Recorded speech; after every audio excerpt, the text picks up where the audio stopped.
अधूरी घड़ी। बहुत समय पहले एक प्रसिद्ध घड़ीसाज था जिसका नाम विश्राम था। वह अपनी कला में इतना निपुण था कि उसकी बनाई घड़ियां न सिर्फ समय बताती थीं, बल्कि देखने वालों के दिलों को भी छू जाती थीं। राजा से लेकर आम इंसान तक हर कोई उसकी घड़ियों का दीवाना था। मगर विश्राम की एक अजीब आदत थी। वह कभी भी अधूरी घड़ी नहीं बेचता था, चाहे सामने वाला कितना भी अमीर क्यों न हो। एक दिन एक घमंडी और अमीर व्यापारी उसके पास आया। व्यापारी ने कहा, मुझे कल सुबह तक एक शानदार घड़ी चाहिए। कीमत कोई मायने नहीं रखती, जितना मांगोगे दूंगा। विश्राम ने विनम्रता से मना कर दिया। घड़ी समय को दिखाती है, लेकिन समय को समझने के लिए उसे पूरी लगन से बनाना जरूरी है। मैं अधूरी घड़ी नहीं बेच सकता, व्यापारी हंसते हुए बोला। समय तो समय है, उसे कौन रोक सकता है। मैं तो बस घड़ी चाहता हूँ, न कि दर्शन।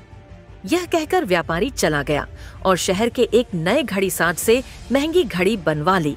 लेकिन कुछ ही हफ्तों में वो घड़ी खराब हो गई और व्यापारी को समझ आया कि समय को दिखाने वाली चीज को बस सजावटी सामान नहीं समझा जा सकता। समय का चक्र घूमा।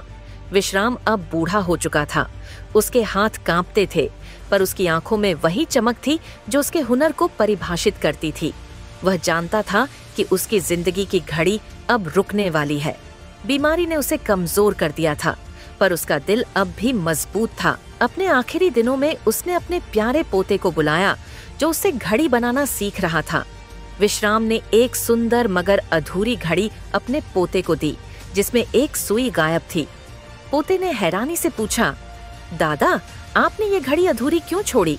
आपने तो हमेशा सिखाया कि कोई भी घड़ी अधूरी नहीं होनी चाहिए। विश्राम धीरे से मुस्कुराया।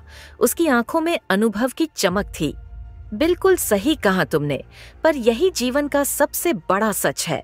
कोई भी घड़ी हमेशा के लिए पूरी नहीं होती, जैसे कोई भी जीवन कभी परिपूर्ण नहीं होता। हर पल अधूरा है जब तक हम उसे अपने कर्मों से पूरा न करें। पोते की आंखों में आंसू आ गए, लेकिन उसने उस अधूरी घड़ी को संभाल कर रख लिया। वर्षों बाद वह भी एक महान घड़ीसाज बना, मगर अपनी दुकान में उसने हमेशा वो अधूरी घड़ी सबसे ऊपर रखी, ताकि उसे याद रहे कि जीवन की परिपूर्णता हमारे कर्मों में छुपी है, न कि सिर्फ समय के बीतने में। लास्ट में बस यही कहना चाहूंगी, वक्त की घड़ी तो रुक जाती है, मगर यादों और कर्मों की टिक टिक हमेशा गूंजती रहती है।